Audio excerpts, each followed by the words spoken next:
Good afternoon, everybody. Welcome to this webinar on Introduction to Qualitative Research, Principle, Practice and Cases. You are very welcome. As part of Library Research Week, I'm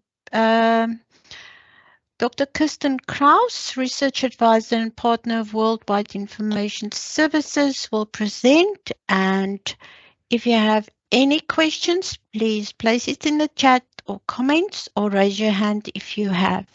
So, Kirsten, you can continue sharing your slides.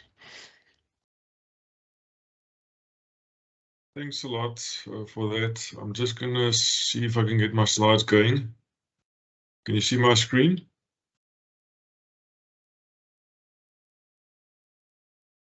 Yes, Not we can. yet? Okay, there it goes. Okay. Okay, so it's nice to be with Stellenbosch.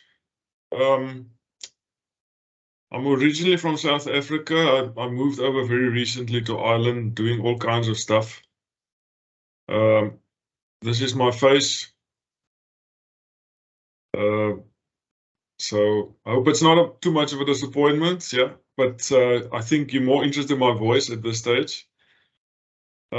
What I can say is at this stage, I was in academia, just as a little bit of a practical, sort of context from where I come from, and why I think I can talk about this, this thing called qualitative research.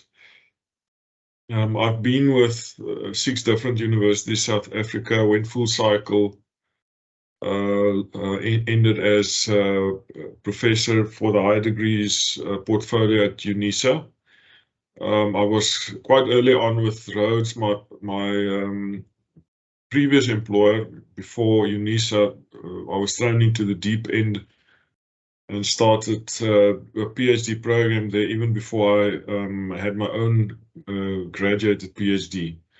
And so learning to swim in the deep end kind of taught me a lot of stuff that I don't think you learn in shallow waters.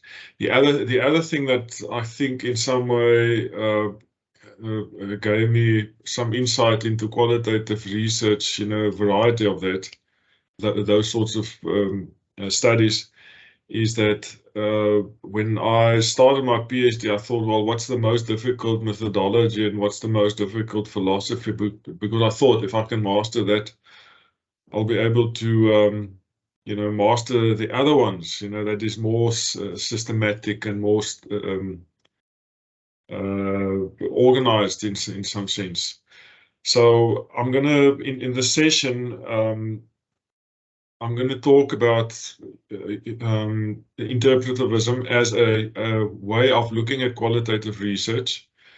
But you will also pick this up from my style, as I'll draw on a couple of case studies to illustrate the principles. I really believe that it's one thing to give all the stuff, in a sort of an abstract model way, where you give models and diagrams and steps to do things. But what is often most useful is if you can actually look at real cases of how different people are.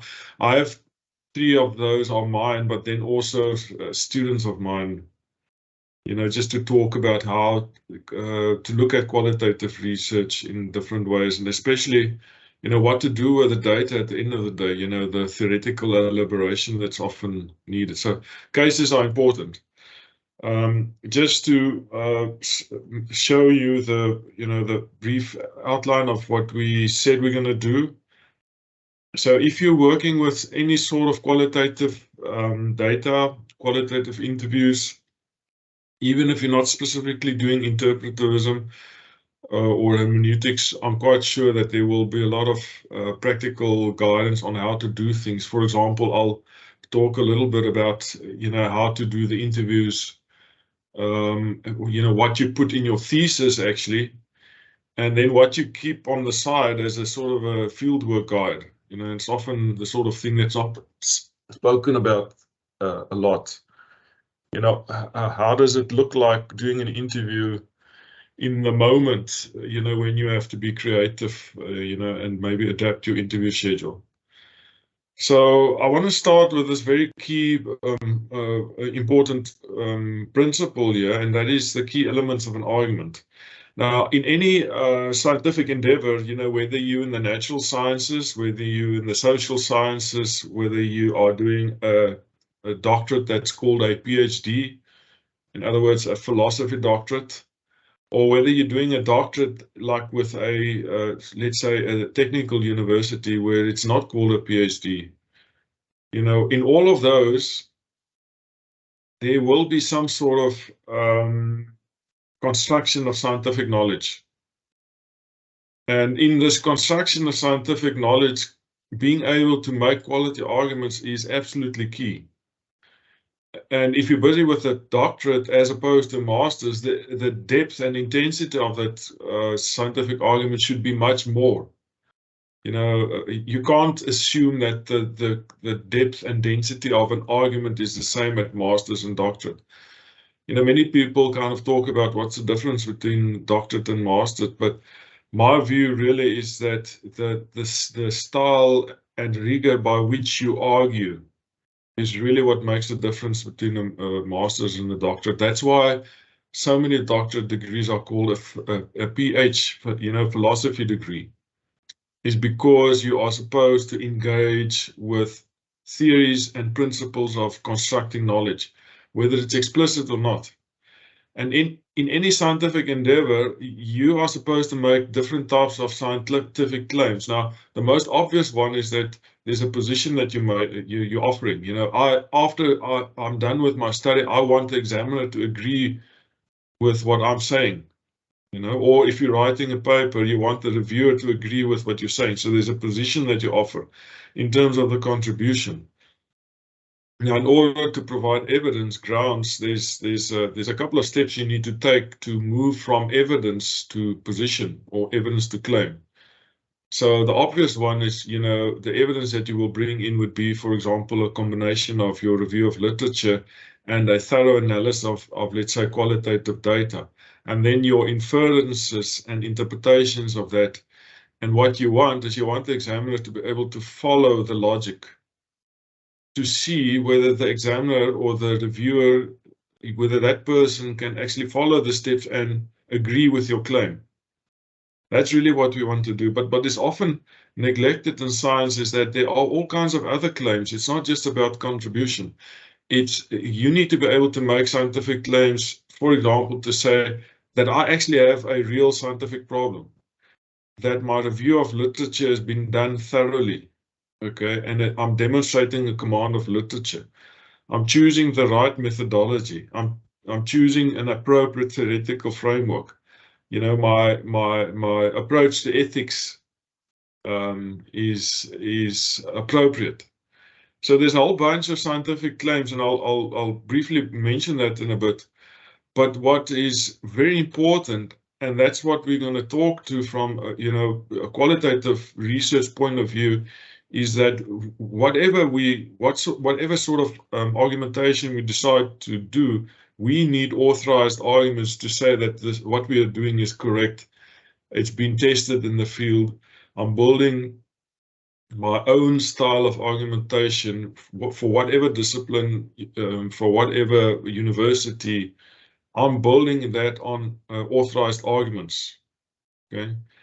And so an example of that would be, you know, a very simple example would be, let's say you decide you use content analysis, you know, to analyze your literature. So the evidence will be your literature, you know, the 100 or 200 papers that you collate, you know, in some sort of strategy, a search strategy, you organize the literature, you got it all there.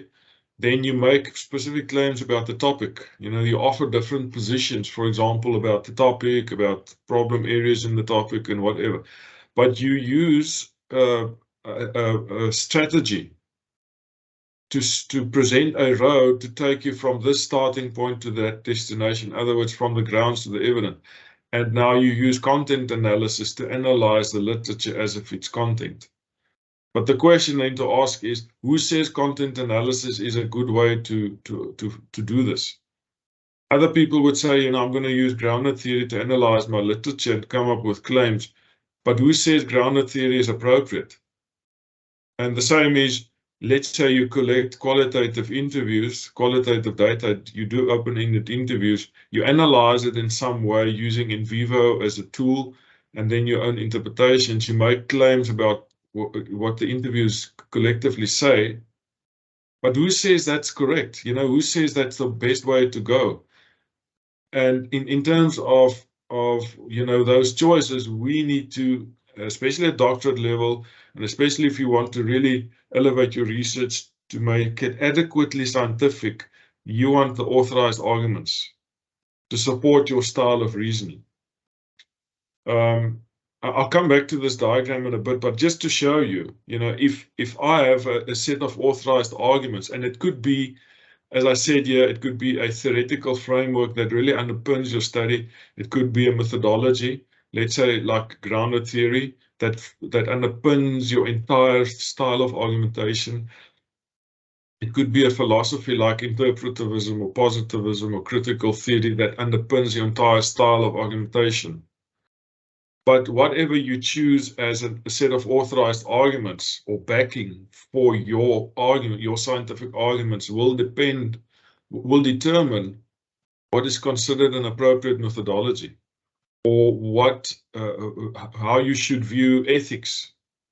You know, so if you're doing positivistic research and it's quantitative, then what you try to do is anonymize things.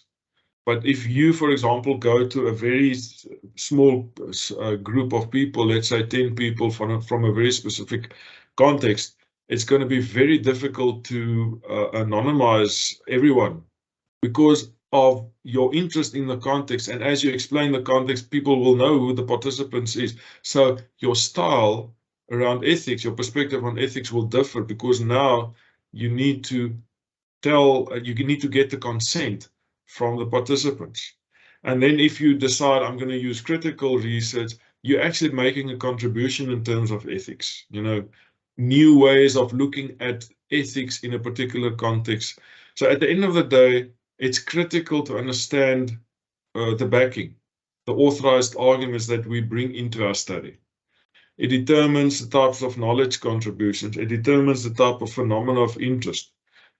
If you have a quantitative study in positivism, the phenomena of interest will be different than, for example, when you do a deep introspective study using interpretivism, for example, or ethnography. What you are interested in studying will differ. What is considered relevant literature will differ. The type of criteria for assessing will differ. And I'll talk some of the principles for assessing interpretivist research. The type of problems will differ. You know, if you, for example, interested in an in-depth study of a particular context, the problems will relate to a need to understand the context. Well, if you use a survey and you survey, let's say, 30,000 people, you know, the research problems will differ. The way you state your research questions will differ. So it is then absolutely critical to understand our backing. Okay. Now, as I said, it can be a theory, a theoretical framework. You know, it can be a methodology that guides this. But what I want to specifically focus on is an example of a methodology. In this case, interpretivism as a philosophy for underpinning a particular style of argumentation, because that's our interest. You know, we're interested in qualitative research. So in science, you know, across different disciplines, social sciences, hard sciences, there are different orientations to knowledge. Now, we can call it paradigms. You know, many people call it research paradigms. They call it orientations to knowledge. They call it philosophies. You know, but whatever you want to call it, you know, what we have at this stage, and they only have like 5 here, there's more, there's pragmatism. So if you're in engineering, pragmatism would be the orientation to knowledge. If you're in chemistry, for example, or if you're in business and you've got a quantitative survey, positivism would be your orientation to knowledge. If you're into understanding emancipation, political agenda, oppression, those sorts of things, then critical theory would be what you're interested in. I know in education, a lot of people use critical realism. Interpretivism is of interest for this presentation. So in terms of knowledge orientations, there are basically like three things to consider, three levels or three types of assumptions. And I just want to briefly introduce these to you because I want to show you how, if you understand your orientation to knowledge, that it's going to be easy for you to select a methodology and also adapt a methodology if necessary.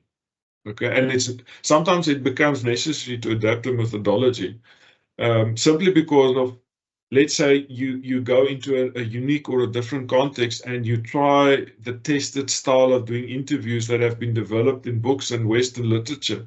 And now you go into a traditional community and they don't have a clue of the traditional Western style of doing interviews.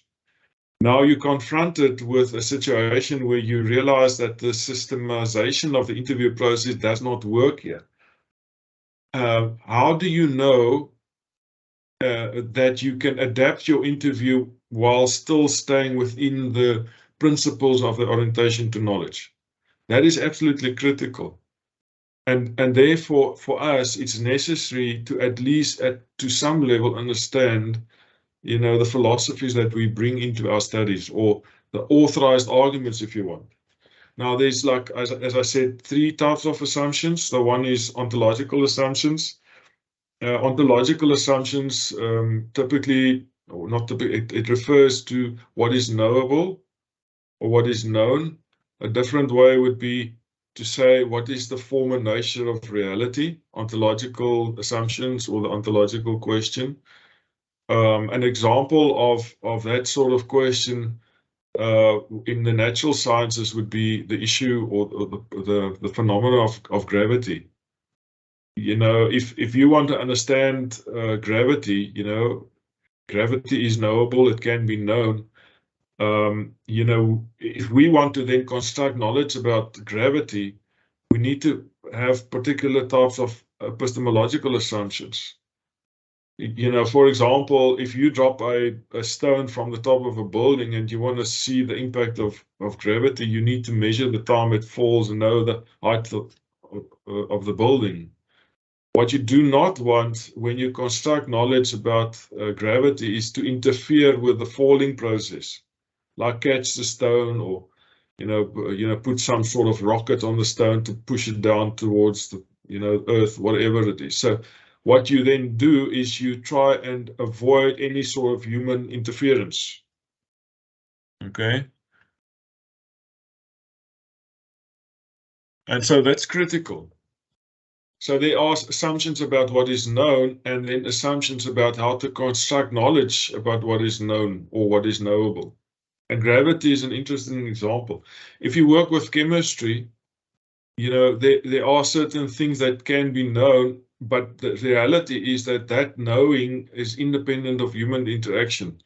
And then when you engage with the phenomena of interest, you actually put the latex gloves on to minimize human interference, because of the moisture on your fingertips could affect the chemical reaction, So that's what you try and do. You avoid any interference of human interaction.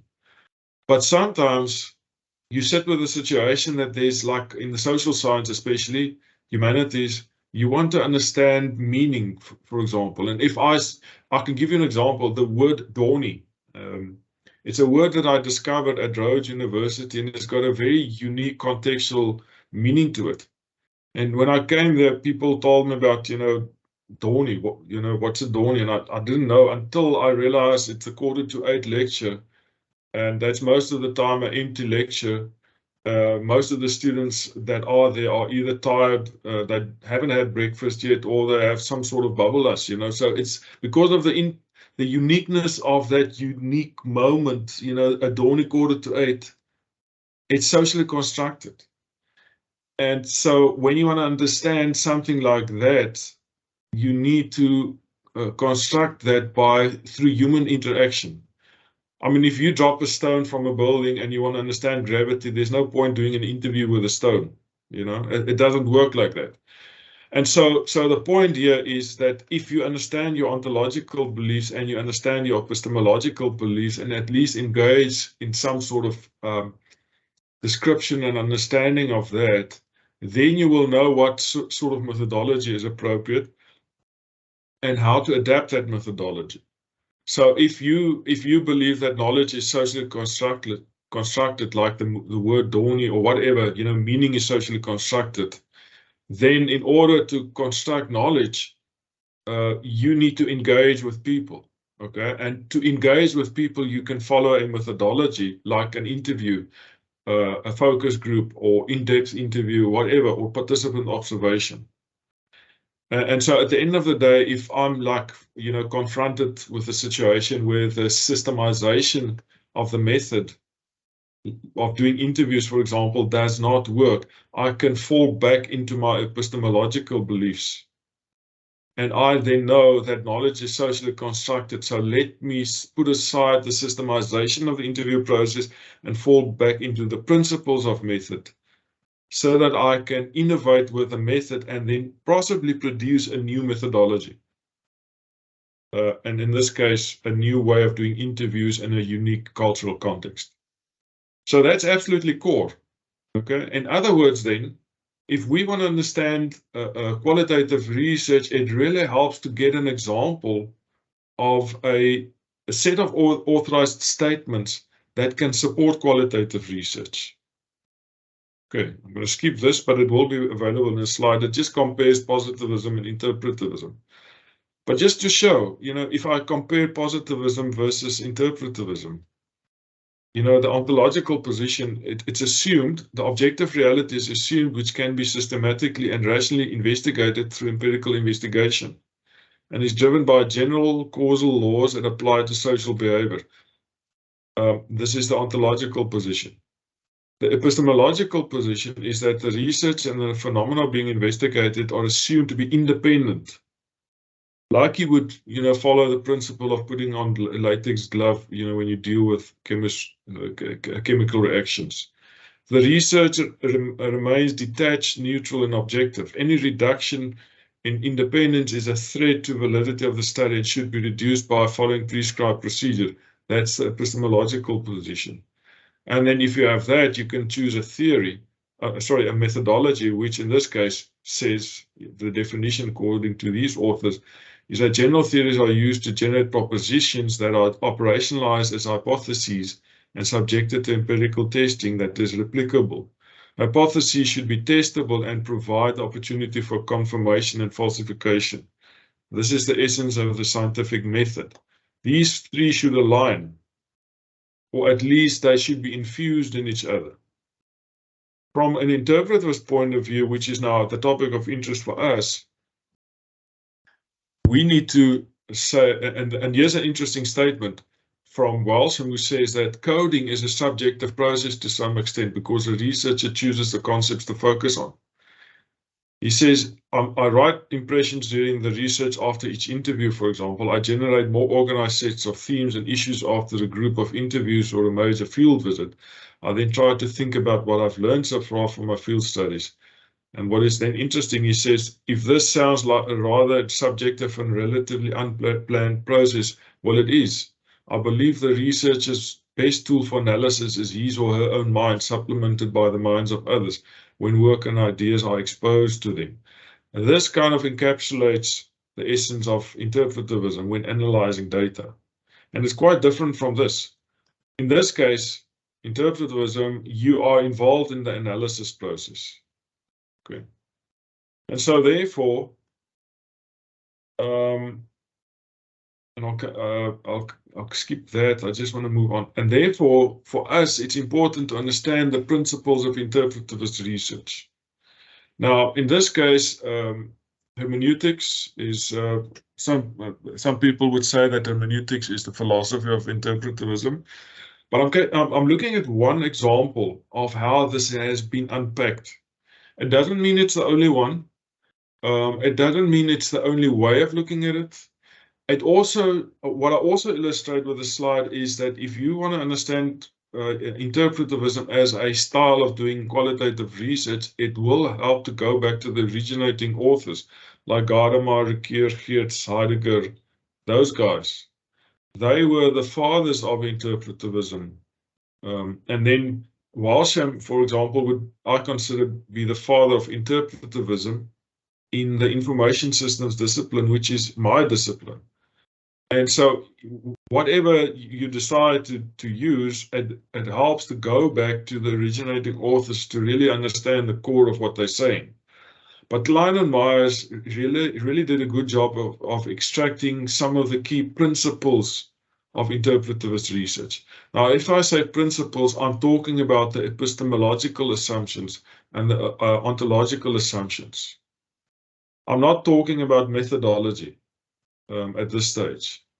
I mean, and I'll discuss it as I go on. So in terms of the most important principle, according to Klein and Myers and also the other authors, it's the hermeneutics circle. And the argument there is that you come to understand a complex whole from preconceptions about the meanings of its parts and the interrelationships. A number of iterations of the hermeneutics circle, a complex whole of shared meanings emerges. So it's like saying, you know, I'm doing interviews with a specific company. I want to get a complete understanding of this company. So what I do is I do interviews with 10 people. And each time I do an interview with an individual, I take the unique understanding of a context and I kind of put it together with the perspectives of this individual. I do my next interview, which is the second cycle of the hermeneutics circle. I take the inputs from the second interviewee and I put it together with my complex whole, you know, the context that I'm trying to understand. And so I go through like 10 iterations because I do 10 interviews. And each time I look at the meaning of the individual parts. In this case, a practical example would be doing interviews, the meaning of what a particular person says. But I then take it back to the collective understanding, the whole, the shared meanings that emerge. And so there's this constant iteration, you know, the hermeneutic circle. And in the process, I actually build a coherent understanding of the context. And that's just one example of the hermeneutic circle. A lot of that actually happens in your mind, and it also happens instantly. But the hermeneutic circle in some way illustrates the principle.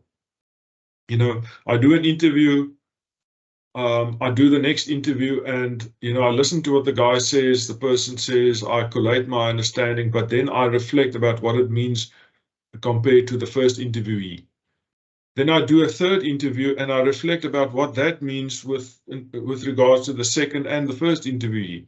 And slowly I build my understanding, okay, of the context. Now, if this is the principle, it then makes sense to say, well, I can maybe feed some of the stuff that I've learned in my first 2 or 3 interviews into my 4th, 5th, and 6th interview. So let's say the first 3 interviewees highlight certain things that I haven't seen in my literature. I can take those in as additional questions in interview 4, interview 5, etc. Now, normally, in the positivist tradition, they say, the principle is don't let the interviewees talk to each other because you want to ask them all the same questions. If you understand interpretivism, you actually invite people, you invite researchers to take learnings from first interviews into follow-up interviews because that is in line with the principle of interpretivism. So this is just an example of how your interview process should and can be informed by your philosophy. Contextualization, which is the second principle, says that you need critical reflection about the social and historical background to see how the current situation under investigation emerged and then how to respond in the act of excavating data from the situation. So like an interesting one is, you know, when I did my interviews in a deep rural community, I had to do a lot of work and research to understand how this community came to be. You know, the history of the community, you know, the history of, you know, bad public administration, all of that, the history of HIV and AIDS, all of that. how that formed the current situation.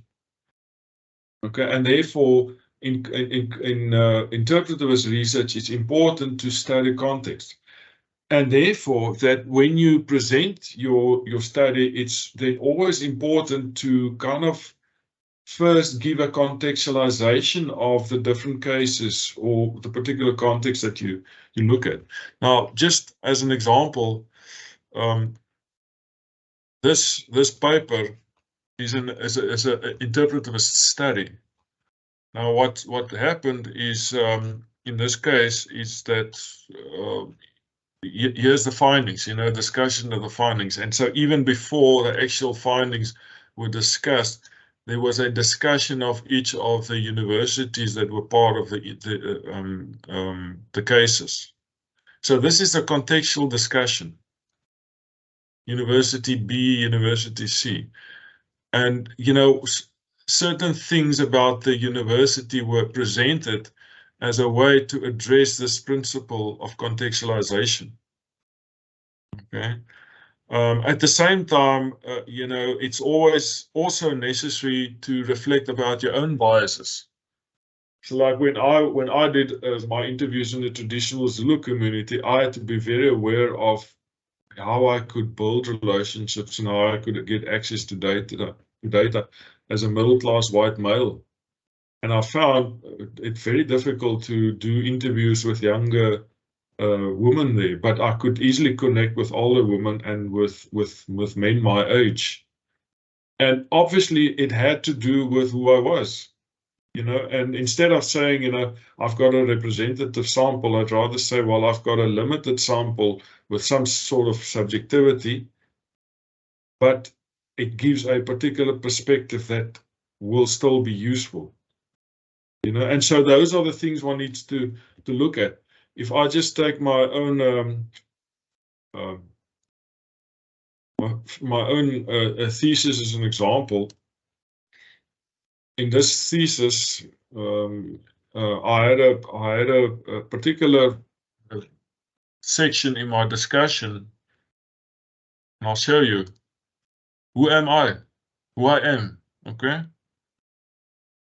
The only reason why I did this is I wanted the reader to understand how I managed to do how I managed to do interpretation of what the data gave me, because it's critical. I was simply following this principle, reflecting on myself, who I was, what my social and historical background could do to the data and the research setting. Okay, because then the audience, the reader, can see how the current situation would emerge. Interaction between the research subjects is kind of obvious, but if you think about it, knowledge is socially constructed. The research material is socially constructed through interaction between researchers and participants. Some people would call it intersubjectivity. So if that's the principle, obviously then you're going to do interviews, hopefully open-ended interviews or in-depth interviews. You can use focus groups, you can use participant observation, and then you can draw on the principle, the more mechanistic style of doing it. How to do interviews, how to do focus groups, etc., etc. Because knowledge is socially constructed. So in this case, there should be some sort of interaction between researchers and subjects. I discovered that the typical interview process, the steps that I get in the textbooks from the Northern European sort of style of reasoning, did not work. And I had to fall back into what I called conversations. And it was totally unstructured, but it was still guided by the principles of interpretivism. In other words, I got my data through social interaction or constructing meaning through interaction between the researcher and the participants. So that's critical, which means for us, if you want to do qualitative research and you want to follow interpretivism, it kind of gives you permission to innovate on the interview process, to innovate according to what is needed and what is kind of obvious for you in the moment. And let that play out, because it still aligns with this principle. Principle 4 says abstraction and generalization, and that is often something that is misunderstood.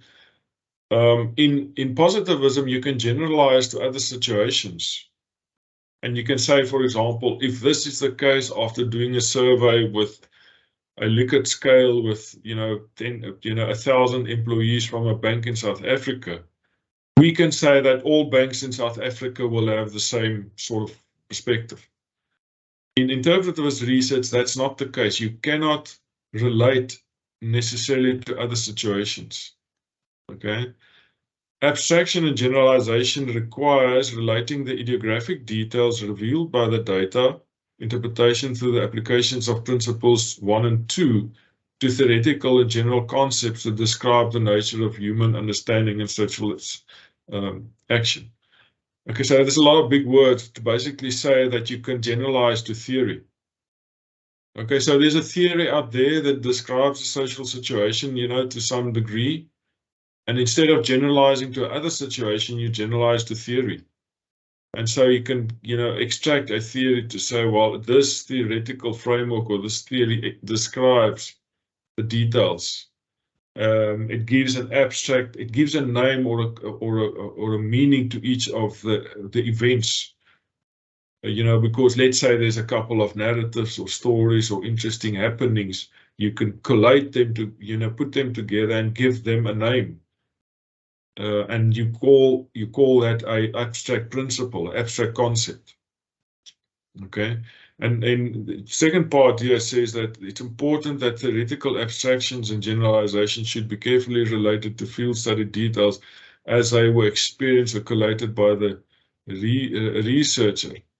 So this is so that readers can follow how the researcher arrived at his or her theoretical insights. And basically, if I go back to this, it basically means that you should make clear the logic, the move from evidence to claim. And so practically, what does it mean? It means that, and I'll show you some examples in a bit, but if I analyze my interviews, my 10, 20 interviews, I have the data. Okay, I have, let's say, a thematic analysis of data, certain themes appear. I have that. I have my themes. I have specific quotes that actually emphasizes or reiterates what I'm trying to say. I then have my literature, which can also confirm or refute this.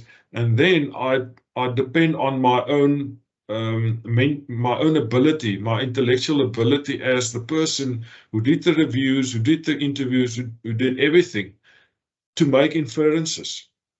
And from there you extract, a contribution potentially, or theoretical insights if you want. Okay, and it is as simple as that. And so if you, in your discussion, I'm going to interrupt myself because I want to make sure that you guys get this. If I can show you this one example, I think it's on page, let me just see, 99. Okay, it's not that. So here's an example. Okay, now, so the principle is this, there's details in the data and you want to extract and generalize to an abstract concept. Okay, or another way to say this is to theorize or to do theoretical elaboration. This is what we want to do. How does it look in practice? Here's an example. Okay, in this instance, there were a couple of themes from an analysis of about 12 interviews. First interviews were done, recorded, transcribed, and then content analysis was used. And for each of those themes, what I did is I counted the frequency of how many times each of those themes appeared in the interview data. Okay, and so what these frequencies did for me is a starting point for discussion. But then in my theoretical elaboration, I did the three things, as I said. I got the theme. I basically said what the literature says, linking what it says to literature. I then said what the web designers or the interviewees had to say, and then I had my inferences. Here's an example of an inference. It confirms that by knowing about and developing introspective abilities, blah, blah, blah. Okay? So what do? Simply, what does the literature say? What does the data say? What are my inferences? Okay? And also, I see some connections with follow-up themes. And so what an examiner can then do is follow the logic of inquiry. Oh, I can agree with what the literature says. There's a thorough review of literature. I can agree with what the data says because I see the frequencies here.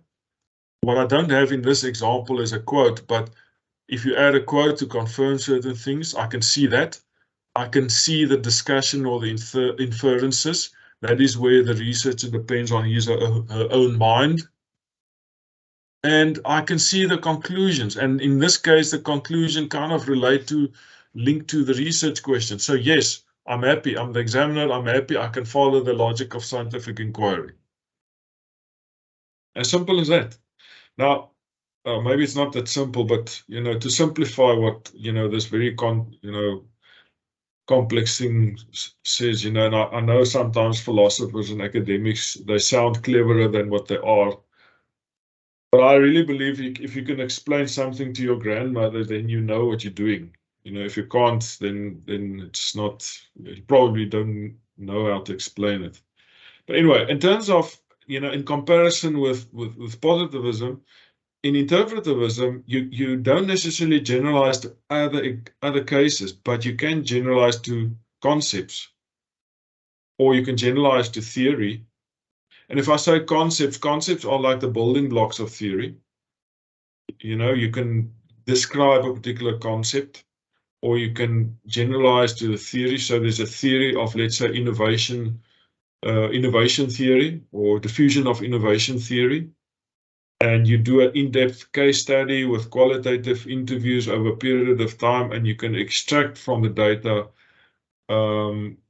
things that directly relate to the theoretical concepts or to the theory. You can also extract from the details, the idiographic details, practical contributions, because practitioners are interested in the nitty-gritty. Or you can provide, you can generate rich insight. Okay, so if you're doing this sort of research, instead of trying to say I'm getting a representative sample, or I'm trying to generalize the results, rather get a paper like Walsham and say, okay, for my study, what is it that I'm doing? I'm offering a new explanation of the theory, or I offer practical contributions, or I'm describing the situation in more depth. It's descriptive research. And then your contribution emanating from your qualitative and interpretivist study will be kind of in line with what can be done with interpretivist research. So that's principle 4. Principle 5 says, and this is absolutely critical, that you need to confront your own prejudices that guide the regional design. No one is theory-free. And you can never argue, that you come in with an open mind in totality. The only way you can come in, and even then, it's if you come in with an empty head, okay? But still, your emptiness will affect the context. The fact that you come in as a researcher already creates a context within a context.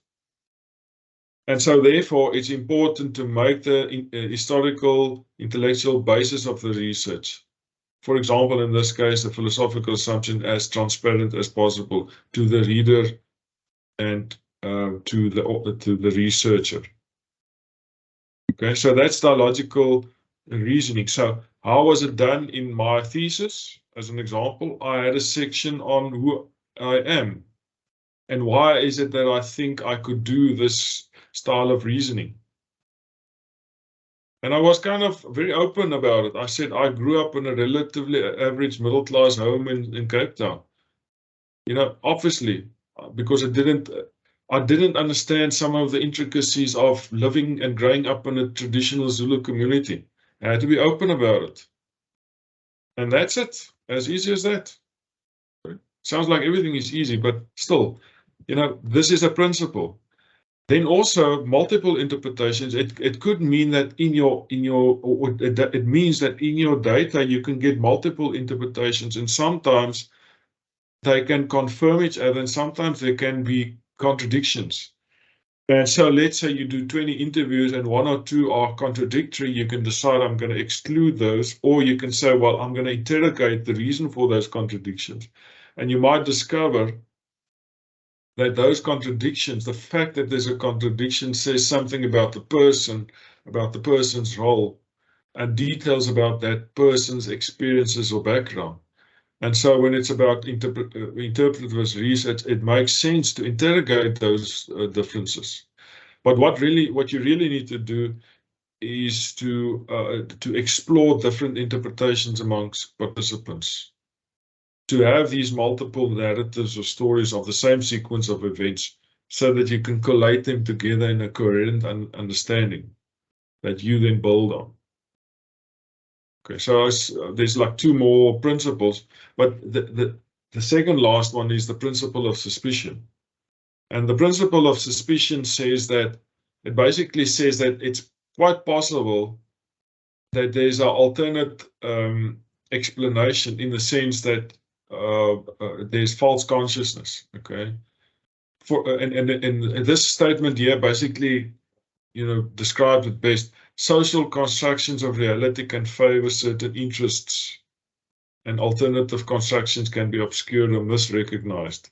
And so people can tell you things, for example, in an interview, which they think their boss would like them to say. Or they will tell you things because they want to create a good impression with you. And so you don't get to the truth.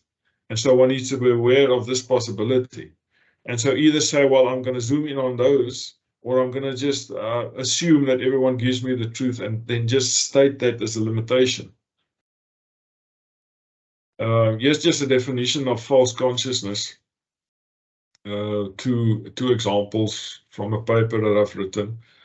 But depending on Horkheimer, citing Horkheimer, it's false beliefs emanating from unarticulated misunderstanding, conflicting assumptions, and untested motives, views, and approaches with regards to whatever it is you want to do, and assumptions about power, position, and social roles in the development discourses and ideas.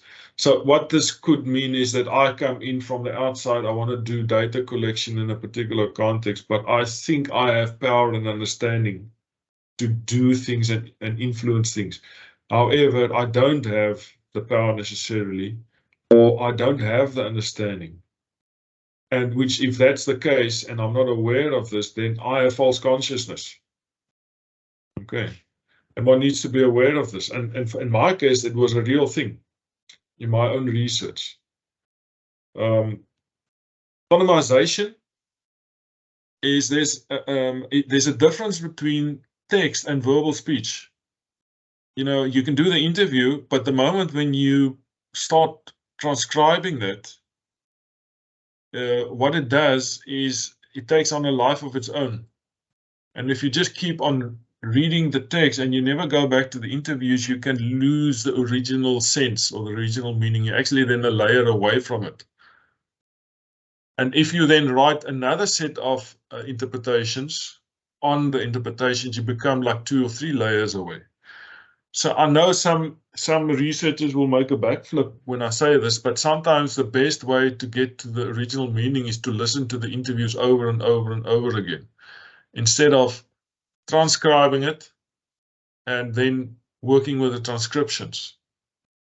Okay, but again, don't quote me. This is my own experiences. What I found to work the best is that you listen to the interview, you transcribe it yourself, because that act of listening and transcribing the interview is actually something that triggers reflection and analysis already within you. Don't outsource the transcribing of it. You lose something. You lose a level or a phase of thinking. Okay, so, and if you think about where does the real data lie, it lies between your ears, and what you have in a transcription is just reminders of what you really know and what you're really thinking. And so this is what these 2 principles together mean.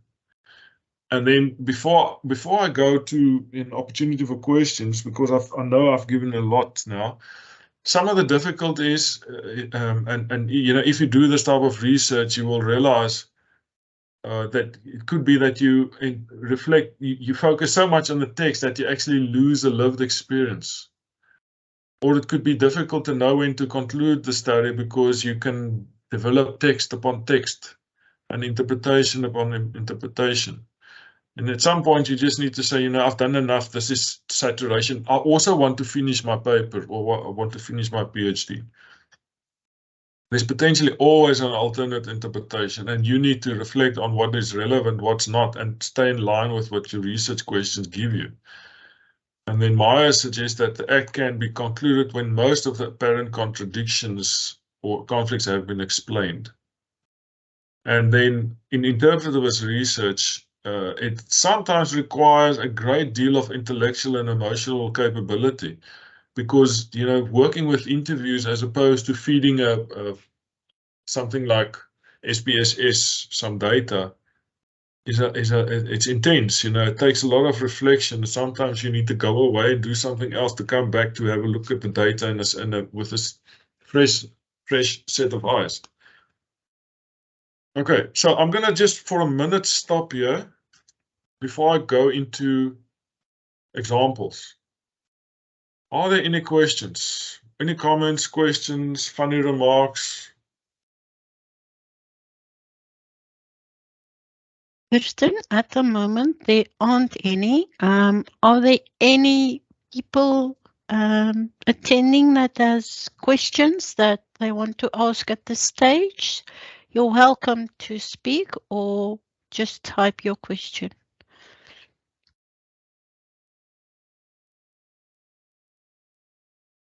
No questions. You're more than welcome.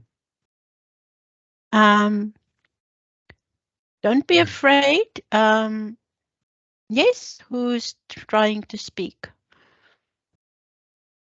So Tess, I'm going to pick on you. You have a different surname. You are welcome to pick on me. Anything you want to add to that? So I'm more at the starting phase of my research career. So I'm doing a full thesis master's now, but I am a full-time lecturer. And I just wanted to say, I'm finding it really interesting because I am doing a fully qualitative study in accounting, which is, so a lot of the researchers here, you know, haven't been super exposed to the theories and the philosophies and the paradigms and all the different words that they are. So it's been very interesting for me to now hear it from someone, you know, who's gone through that process already. So anyways, just finding it really interesting, and I'm looking forward to reading some of these sources that you've cited in the slides and the presentation. Yeah, I think I had a similar experience, but because I was doing a critical theory, a critical ethnography within the discipline of information systems. So I was also confronted with a situation that most of my colleagues didn't know what I was talking about. So well done with taking on a you know, benchmark study. Thanks, I'm enjoying it. See, there's another question. Hi. Yeah. So I'm looking at ancestral callings in education, and I'm going to be trying to develop indigenous knowledge systems, essentially. What does Afrocentricity fall under? What type of paradigm would you name it, of put it under? Or is it its own sort of, I don't know, paradigm? You know, Because I wrote about Afrocentricity. There's something unique about it, and if you give me a minute, I'm going to try and get that paper. So I'm seeing, as you were talking about interpretism, you know. So I was just sort of wondering. None of it is sort of fitting into the narrative that I'm going to be exploring, or the context. And obviously, I am going to be looking at. I'm going to be trying to focus on a more Afrocentric lens. Maybe I will use the Eurocentric ones, but the thing I'm going to be highlighting is that So I just wanted to get your perspective on the Afrocentric lens and what you have to say. Yeah. So I don't know if you've read Asante. No, I haven't read their work Yeah. yet, but it keeps coming up a lot. Yeah, Asante is a good starting point to look at Afrocentricity, and I must be honest, you know, I wouldn't consider myself a specialist on it, but I have worked with it a little bit, and you know, this is just a statement that Afrocentricity approaches all African phenomena from the standpoint of African centrality. The Afrocentric method insists on the idea of self-inquiry and seeking social immersion. And, you know, a lot of the Eurocentric, I would say, history, and you can read about this in books, you know, by Bentley work and so, where he says a lot of this, the way social science do the research is based on the tradition of positivism and the natural sciences.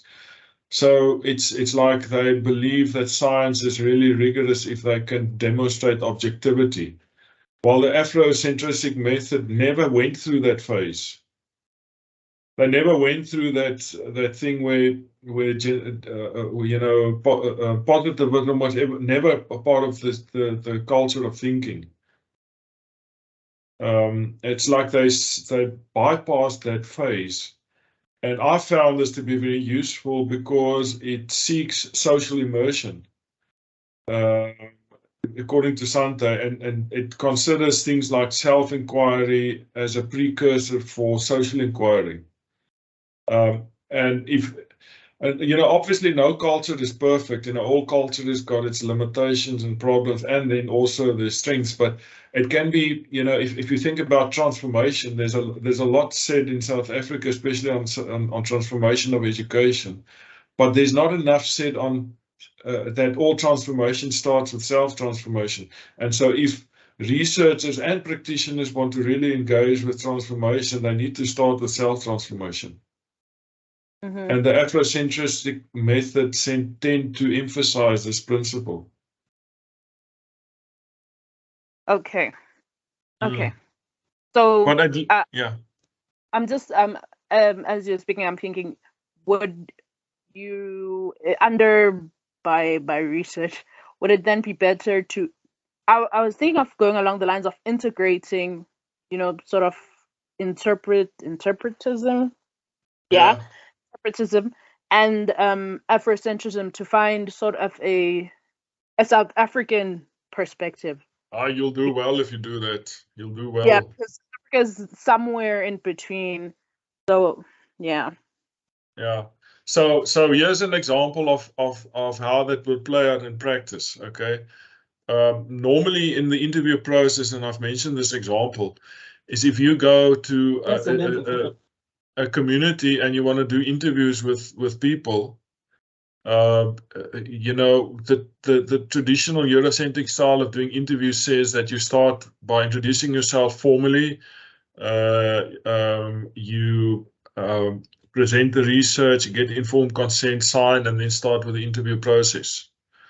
But from an Afrocentric point of view, it says that, you know, there's no way you're going to get access to my thinking if you don't first show hospitality and receive hospitality.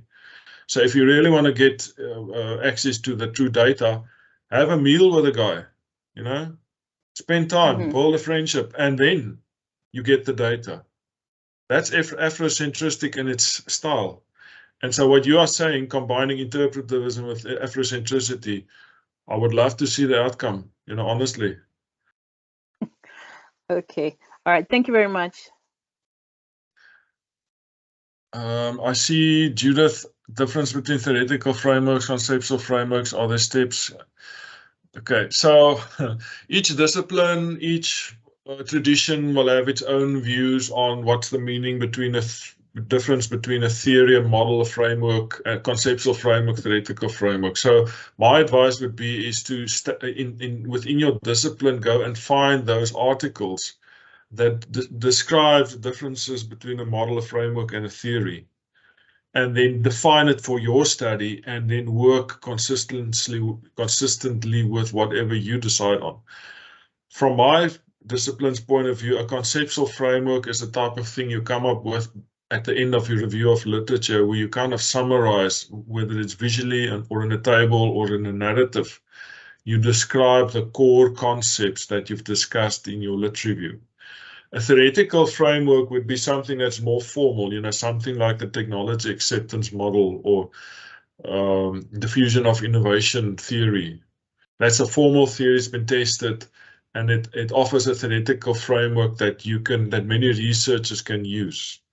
But then the question also is, what is a model, and what is a framework? So get the definitions, explore the definitions, and then define it for your study so that you don't have the examiner that nitpicks and says, well, this is not a model, it's a framework. If that happens, it means you haven't defined it for the examiner up front anyway. So I don't know if it's an easy answer, but at least I'm throwing the ball back to you. Go and find the differences and study the concepts. And then I would say, steps of developing one. I'm very hesitant to say, there's steps, because steps kind of signify there's a systematic way in which you can do it. That's not the truth. Okay, the truth is it really takes a lot of mental capacity to make data theory links. And if I say data theory links, it's basically something like this, and I'm going to show you a quick picture. It's this. Okay, I found stuff in the literature.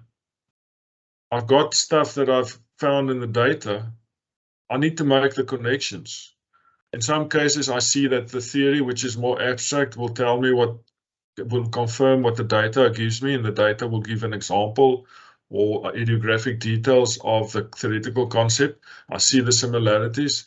Sometimes I see that the data gives me something unique, which is often related to the context. Sometimes I see the theory giving me stuff, but I don't find it in the data, which means in both these cases could be a new contribution. If the context gives me something new or the theory is in contradiction with what the data says. The question to ask also, though, is, have you asked the right questions in the interviews, or have you read all the literature? Because what you don't want is the contradictions because of not doing your research properly. But if you've done your research properly and you made sure that you actually have the right interview questions that align with all your research questions, and you still get this, you potentially have a new contribution. I actually have a different diagram, this one, doing the same thing. So I was saying that you've got the research questions, the themes, and the interview questions. And so if you have research questions with themes that you discuss in your literature, but no interview questions, you are probably not asking the right questions to your participants. Or if you've got interview questions, but no research question aligning with it, you're asking questions that's got no relevance to your study. And you don't want that to flag contradictions. Okay. So yeah, did I answer the question? Okay. I think I'm going to move on. I want to show you some examples, some case studies. And my case studies would be these. Okay, so okay, firstly, some of you might know this, some might not, but there's a difference between inductive reasoning and deductive reasoning. There's also abductive and retroductive reasoning. I'm not going to spend too much time, firstly, because I don't know exactly what retroductive reasoning is, but I know what abductive reasoning is. But what I do know is retroductive, inductive, and abductive all starts with the data. So inductive says that you start with the data and then you see whatever emerges from the data to see if you find literature that can confirm or refute that. So the reasoning, the logic of social inquiry or inquiry starts with the data and you move back to the literature. And it could be that there's a cyclicness to it. So the data tells you something, you define that description, by reading the literature, you go back to the data and see if you can get better or more data about it. Deductive reasoning says that you go in with a lens up front, meaning that, let's say you've got a conceptual framework or a theory. That theory tells you what you're going to ask in your interviews and what you're not going to ask. What I found can be tricky, especially if you do research in a unique context, is that if you go in with a conceptual lens coming in from your own background or from a theoretical framework developed in the North, you run the risk of being unethical because you choose to miss things that are actually more important. Okay? And so therefore, often you'll find that in interpretivist research, you need to be open to the possibility that the data tells you things. So be open there. But given that, I'm going to show you quickly show you a study that's deductive, meaning that it started with a theoretical framework. And the reason why I'm showing you this is just how all of these principles play out in practice. Okay, and when I say practice, it means in the writing. So firstly, in this study, on page 28, there was a review of literature. But towards the second part of the review of literature, there was a conceptual framework, a theory, called conceptual blending by Falconer and Turner. And in this case, I chose this theoretical framework as the authorized arguments, if you want, to basically inform my entire study, but it's mostly focused on how designers construct knowledge about their websites. Okay, so that's where I started. I also had a different approach in the sense that I only presented my research questions towards the end of chapter 2. But what I wanted to do here is to illustrate the principle that I only know what to ask in my research questions when I have read my literature thoroughly. I could have put it in the first chapter, but at that stage I chose to put it after the second chapter to signify that the literature told me what to ask in my research questions. So that's the research questions. Then, in terms of the interview schedule, which was kind of in line with my research questions, I had the actual interview question, and then I had a purpose statement. And in the purpose statement, I made clear connections between what I was asking the person sitting in front of me in an interview and how it links to specific parts of my review of literature. Okay, so remember now this is deductive. In other words, my literature told me what to ask in my interviews, generally speaking. And so in each case, there's an interview question and a clear link to something in my lit review chapter. Okay, and so those are my interview questions. But I had a little bit of a dilemma in the sense that the actual act of doing the interview was much more complex than simply asking a question, because many of the participants did not know that they know certain things. Okay, so I had to find ways to extract this. So I used two tools. I just want to see where I can find it. It's okay, firstly, I piloted the interview. And so when I piloted the interview, I piloted with something like 12 people first to get a full understanding of the interview process, what works, what doesn't work. And then I did the actual interviews with 9 people. And I used the 9 people's data. So I wanted to really make sure that the interview works well, but I also had what I call an interview protocol. Now that's something that is, in a sense, neglected in many studies. If I can just find it here, here's my interview protocol. I basically described, the process up and before and the context of the interview. So Using a gatekeeper, contact all possible web designers in the company. Make initial contact at the highest level possible. Schedule a convenient interview time. This is all important because it sets you up for doing the actual interview. Okay, and this was something that kind of developed through the piloting of the interview. And what I then also did is I had a printout of guidance, what I call an interview schedule, which was a much more complex document like this. Because I wanted to ask people about their background, you know, and if I have a case where the person doesn't give me a full answer, I want reminders for myself, you know, what sort of possible follow-up questions there could be. And those follow-up questions developed from our lit review and my experience doing pilot interviews. And so this is 7 pages of reminders. You know, and to show you an example, you know, if I ask this, which website features on Amazon.com would assist you in evaluating the 2 products at hand? Okay. Now the guy looks at the website and says, not much really. And then I need to say, okay, have you seen the price? Have you seen security? Have you seen the time? Have you seen availability, ease of doing, etc., etc.? These were the reminders. So this was a printout that I had on the side while I was doing the interview and recording it. Okay.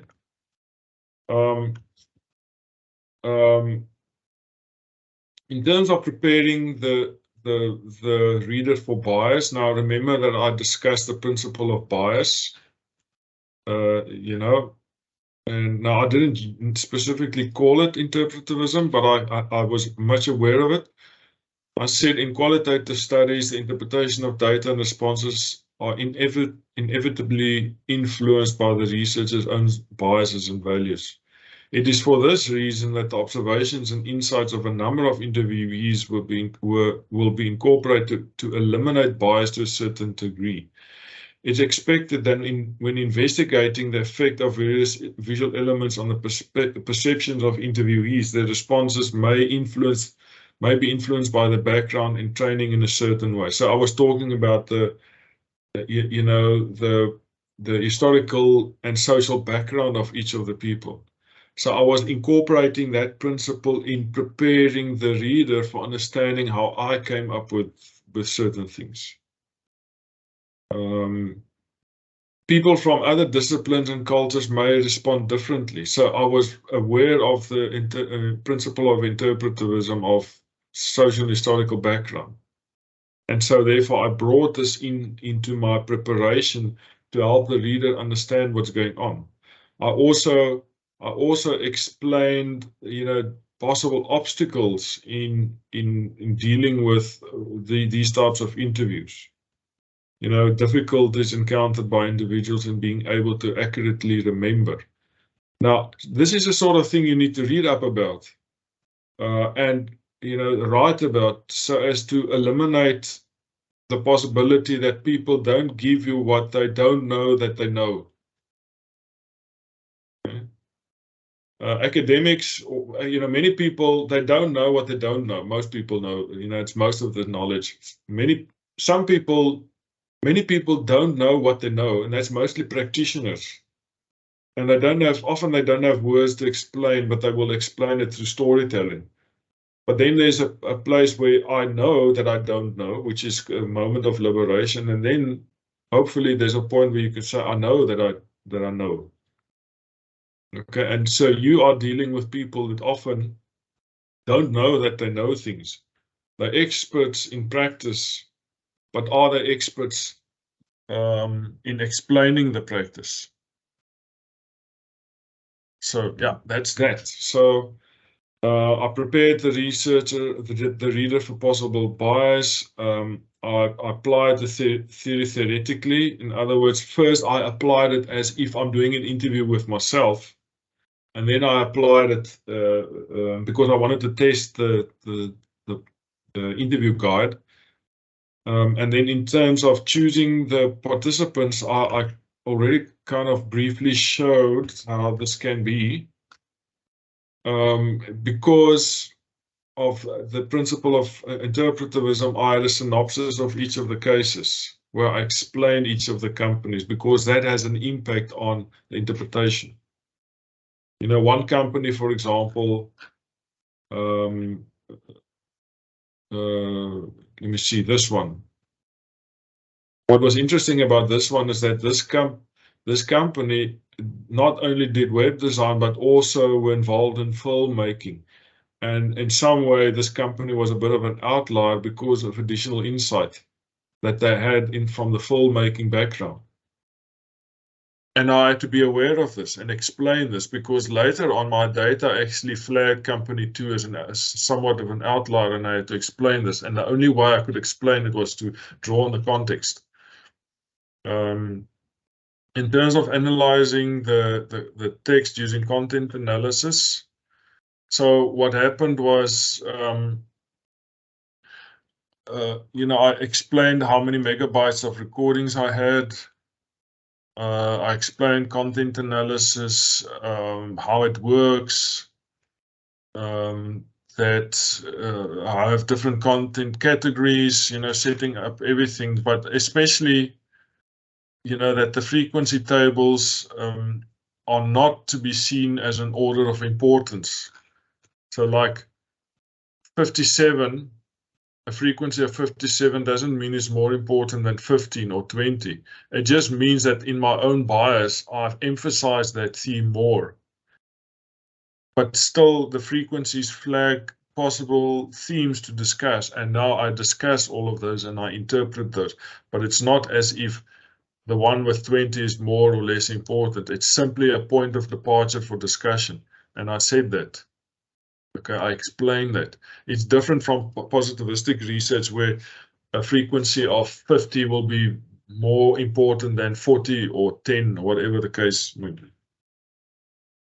Let me just see. I had, yeah, so that's basically that. And then also, I had a second phase. And just to illustrate, you know, these are examples, case studies. In this case, deductive. I also had a perceptual map. Okay, so that was the first phase, and then I used correspondence analysis, which gave me this.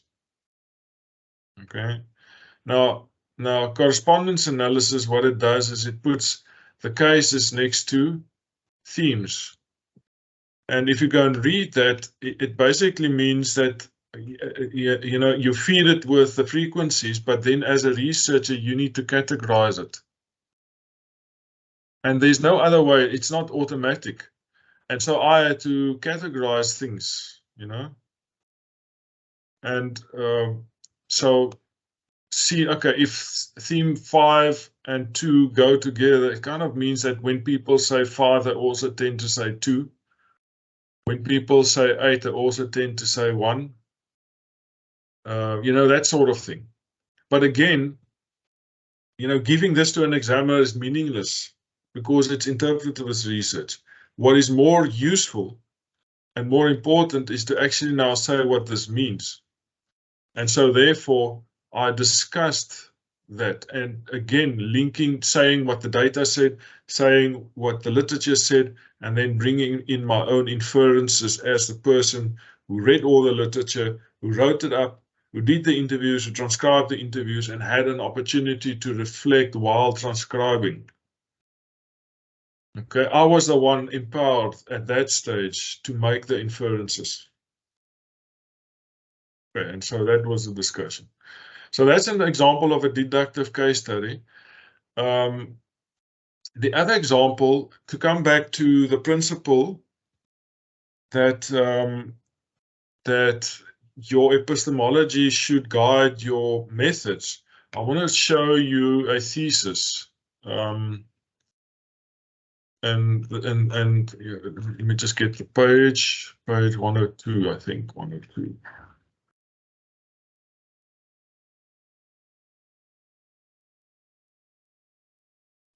That your epistemology should guide your methods. I want to show you a thesis. And yeah, let me just get the page 102, I think, 102. Okay, so remember that in the beginning I said that you got the 3 levels of assumptions: ontological, epistemological, and then methodological. Okay, now in this case, Nompilo, what she did is she very explicitly, because of the uniqueness of her study, emphasized that her epistemology was guiding the methods. And if there were cases where the methods did not align with the moment in time, the reality, she had to fall back to epistemology. So what I'm going to show you now is how she defended this and wrote it up. So here she says, ethnographic methodology emphasizes the centrality of presence in the field, studying at first hand what people do and say through fairly lengthy contact. Participant observation, which is a qualitative technique in relevant settings and or through relatively open-ended interviews designed to understand people's perspectives, and sometimes complemented by the study of different documents. And then she said this: while these methods are cautionary indications of direction with a good reference, I've chosen my epistemological and ontological views, which is criticality and critical realism, as a primary guide in the way I utilize the methods. Okay, it is an absolute exemplary example of how one can defend this.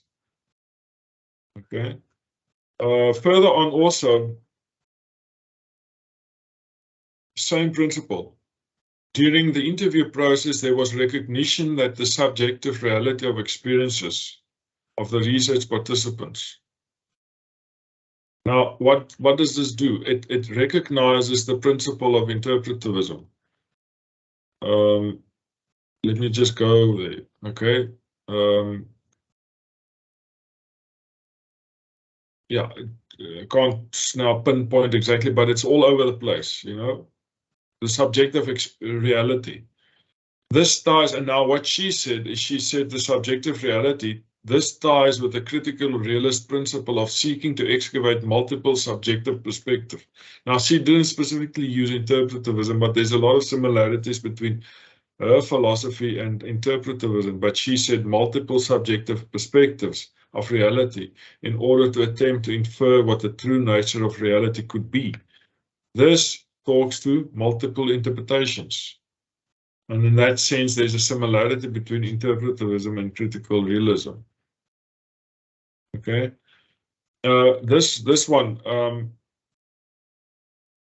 getting to know the social context and cultural practices through participant observation enriches the interview process because it uncovers lines of questioning that the researcher would not have even thought to ask, which can potentially illuminate the research phenomena. So it's about getting to know the social context, and therefore she had considerable effort put into describe the social context. Let's just see if we can get more examples. In this sense, then, the data generated during formal and informal interviews as well as focus groups may either complement or challenge the data collected and analyzed during participant observation. Okay, and so the point here is that in this inductive or this example,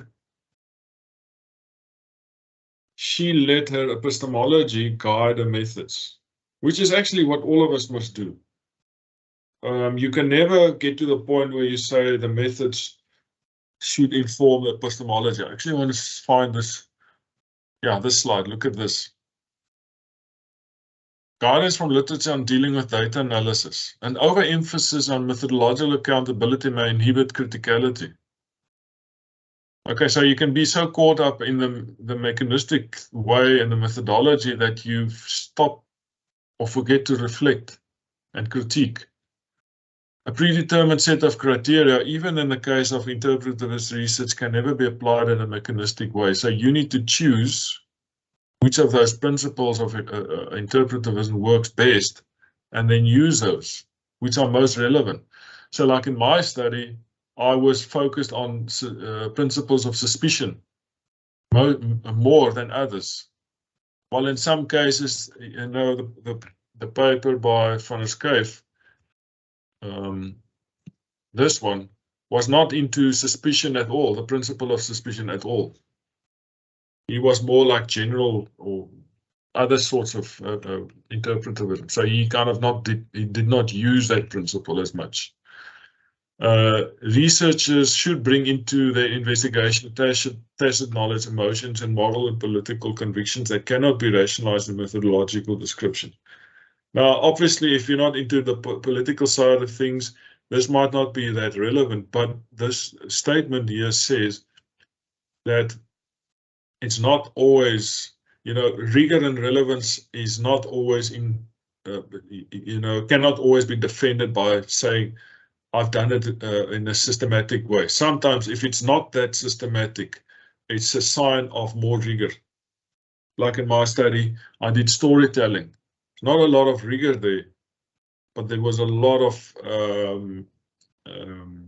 conviction, tacit knowledge, all kinds of things brought in there. Point 4 there says, there's a need for thought. Choosing themes and making data theory links is much harder work and a key responsibility of the researcher.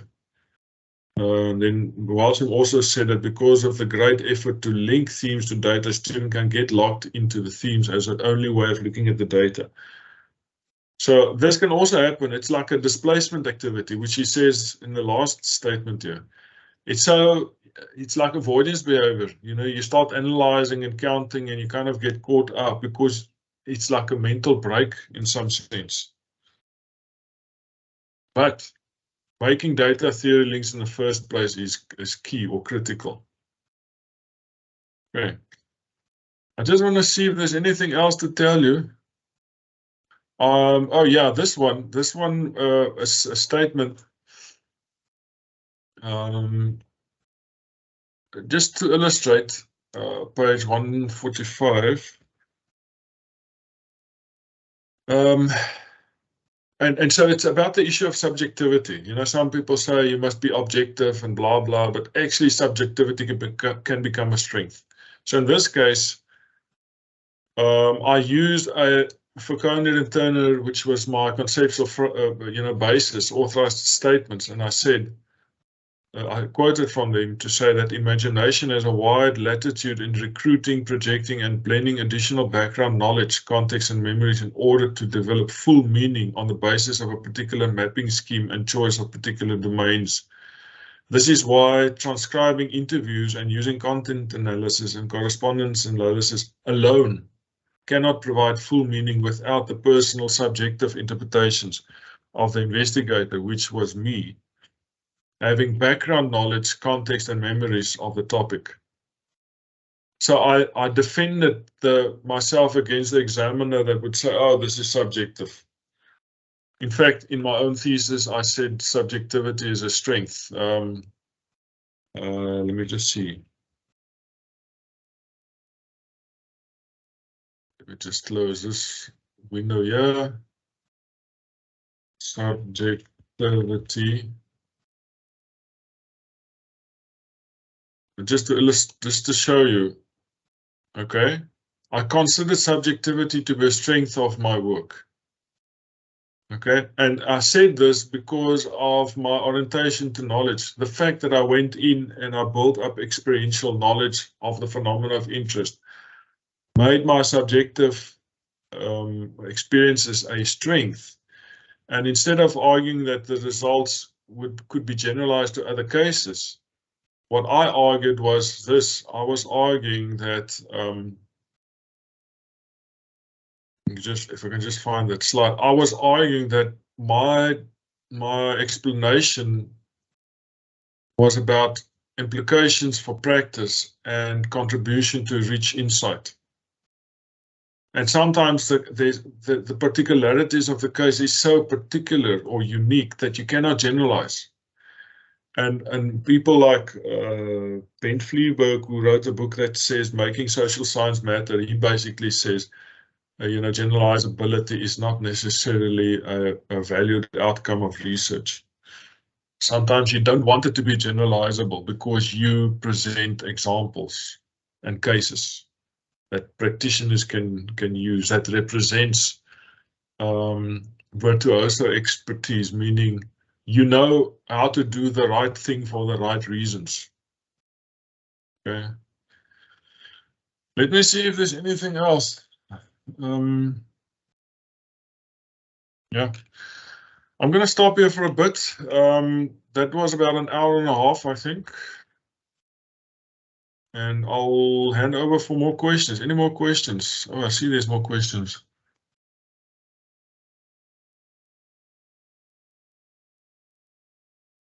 Oh, the language barrier.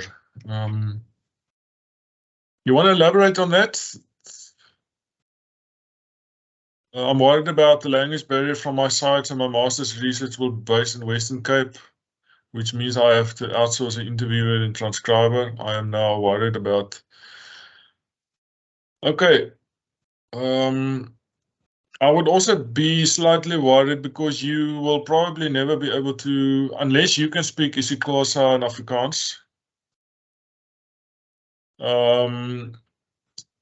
You might have to do interviews with the interpreter, I would say, just to clarify what the interviewee had to say. It could take away from the analysis. However, this is a master's degree. And I would say that there's always an alternative explanation.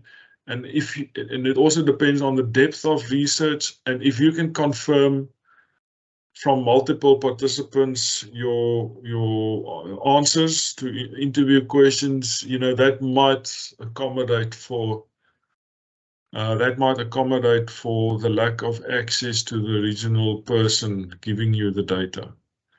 However, what I would definitely do is read up about how to do interviews in cross-cultural situations and cross-language situations where you can't speak the original language. There are ways to deal with it, and you need to leverage on that to defend your style. Okay. Is it okay? Yeah, my contact details you can get from Kirchner, I think. Yes, Michelle. Yeah, you can contact Kirchner van Deventer at the Research Commons, and he will forward you the details. Okay. Then, yeah, thank you for that. I think the recording will be available. There's a recording slides. I will share the slides. And what is this funny video? Yeah. Yeah, so you can only do better at this stage, eh? Mm. So my grandmother said, you know, if the wheel turns, make sure you're at the bottom.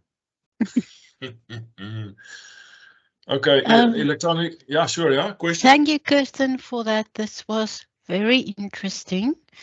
You reminded me of a PhD student that had examiners confused between all the contextual methods she had used, and she was questioned on the validity of her data eventually. But yes, she did manage to defend her position in the end. Yeah, so that's always the problem, is if your examiners aren't up to date. I'm wondering, are we running out of time here now, or can we I have still... 10 minutes Okay. to go. If you have Okay. still something to say, or someone having any questions. I want to comment on what you just said. I had a similar sort of scenario. I had a strong debate with my supervisor about my orientation to knowledge, and my supervisor basically disagreed with me. And, you know, we had a heavy debate. And at some point then she said, you know, write me a 10-page argument to say why you believe you're doing critical theory. And I did that. And she still disagreed. And obviously, if she didn't agree, you know, my strongest and closest critic, then it means that it's a good strong possibility that the examiner won't agree. So I then sought out a conference where I could take the 10 pages that she didn't like or agree with and convert it into a paper, and I submitted to the conference and got it accepted. And in this conference, I then could present my initial, struggles, and I could get feedback from specialists in the field. And I would imagine that this lady, this example that you just mentioned, if she had presented a paper before she submitted a thesis at a conference on those dynamics, the different contextual interpretations, and she could have gotten a good reading or a good input there, she would have had a more watertight argument presented to the examiners. So that's one way to defend yourself up front against these sorts of possible contradictions in examination processes. Well, that's my last comment for now. So thanks. Okay. Thank you, Kirsten. This was indeed very interesting. Colleagues, okay, Crispin, you have a question. You may speak up. Yes, a very quick one. Thank you very, very much for the wonderful presentation. I was just on my end. I just saw your presentation has some sources which are 10 years old and beyond. I don't know, what would you advise, because in my field, I'm in theology, we are advised to use sources which are more recent, or especially within 10 years. I don't know what would you say on that? Thank you. So it depends what you want to use the literature for. So, what I see nowadays in the last 10 or so years is there's this whole, to put it bluntly, some of my colleagues say academia is a sweatshop because you need to publish or perish, but what then happens is that the quality kind of gets diluted. So to find real good quality papers, it becomes more difficult. So if you, for example, want to understand a theoretical framework or something like interpretivism, you need to go back to the originating authors who had the opportunity to write their work before the publish or perish sort of phenomena. And so if it's about interpretivism, you go to the originating authors. If it's about understanding a particular theory, go to the originating author. If it's about case study research, you go and study Yin, who wrote it, got his ideas sorted in the 80s. In my case, one of my papers was about phronesis, and phronesis started with Aristotle. I went as far back as that.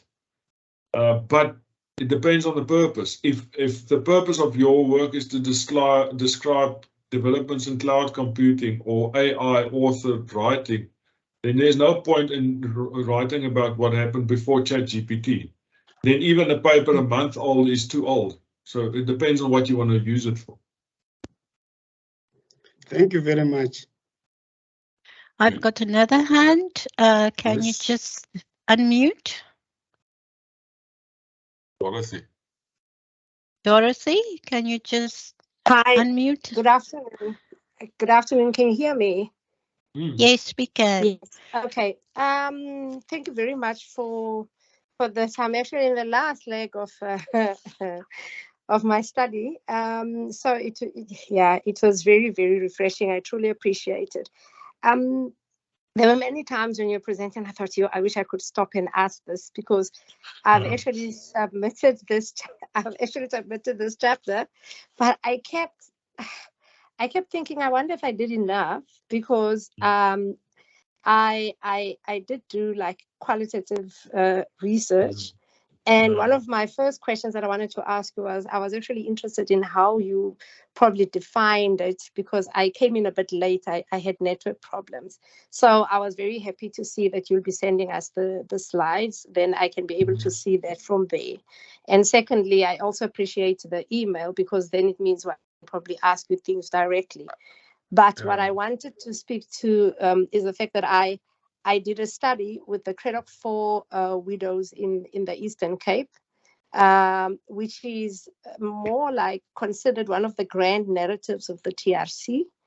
And so one of the issues was that they were not going to be like I didn't work with anonymity with them because they are known. And so I was right from scratch. I was upright with the fact that I was going to apply ethically, and my ethics application got approved when I stated that there's only 4 of these families. They are well-known families.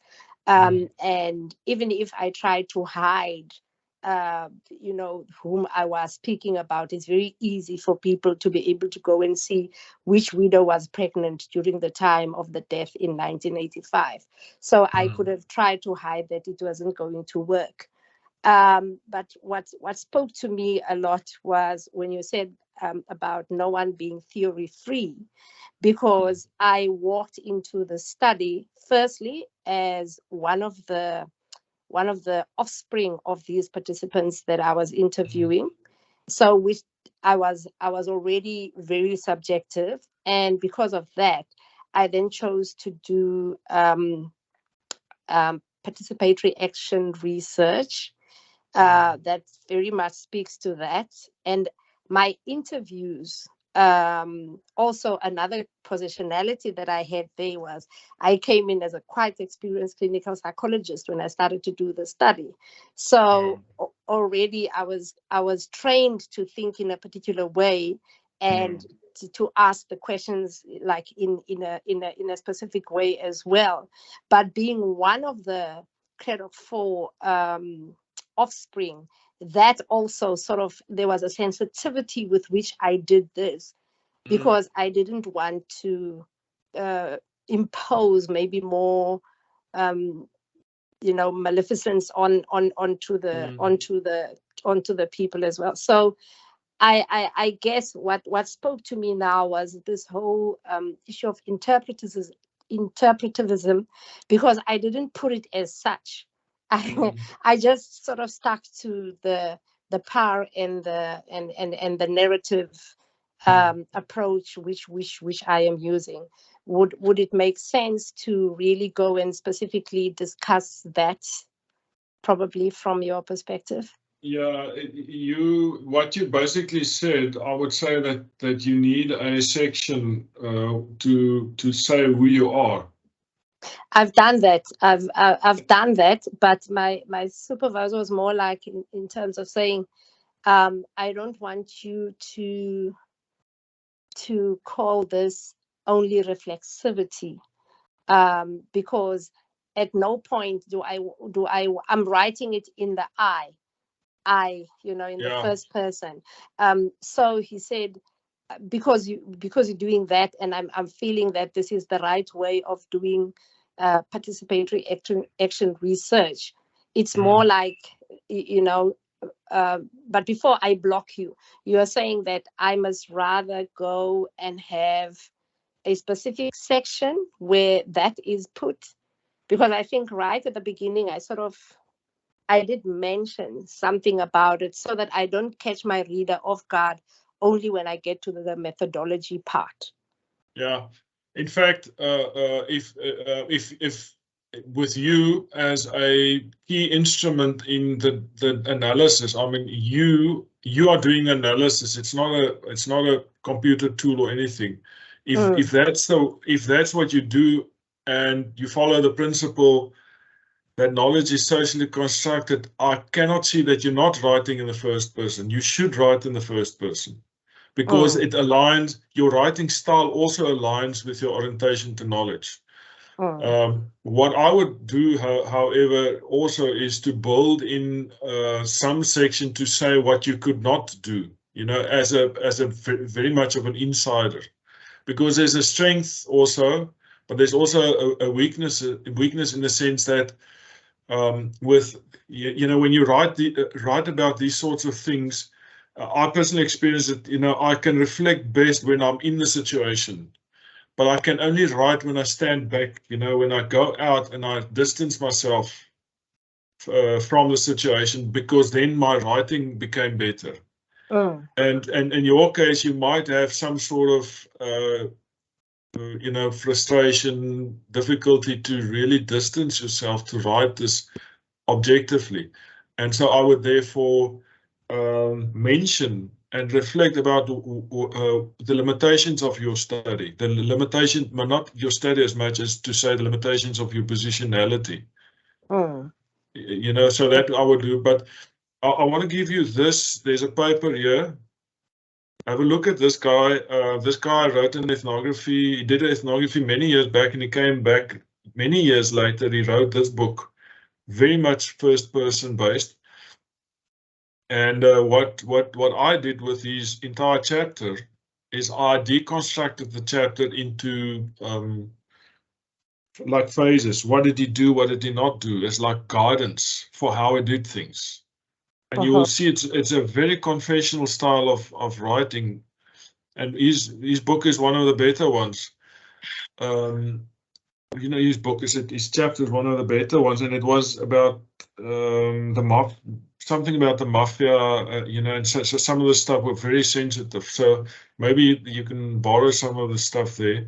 But I also want to mention that in Bordeaux's work. Sorry, is that Kristen? Because I can't see it now. Oh, it's in the chat. It's in the chat. In the chat. Okay. Thank you. Yeah, William Foot White.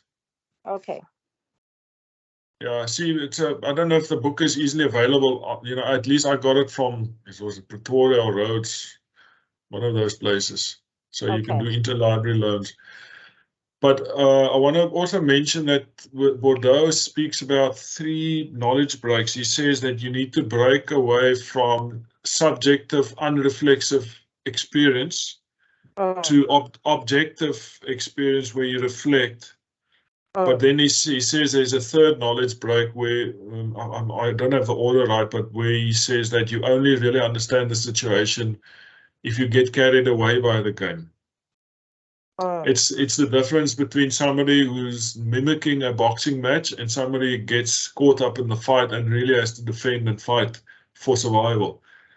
And so both of those are important. You can't just say that the people who experience the situation knows what's going on, because they don't have the ability to distance themselves properly and write and reflect and articulate in such a way that outsiders can also understand. And so your challenge will be how to articulate it as an insider, having tried to step out, but at the same time acknowledge your inabilities, I would say. Yeah. Thank you. Okay. So thank you. Thank you, Kirsten, for all these very interesting and very valuable insights. Thank you all for participating. You are welcome to, if you have any questions, give us a call or contact the Research Commons, and this recording will be made available with the slides. And we appreciate that Kirsten presented to us, and we say thank you from the folks of the Library Research Week. Thank you so much. May I ask, before you go, will there be evaluation of this?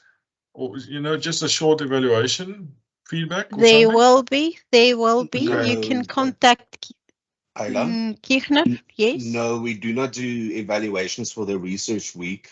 We might do a survey at the end for the research week overall. Okay.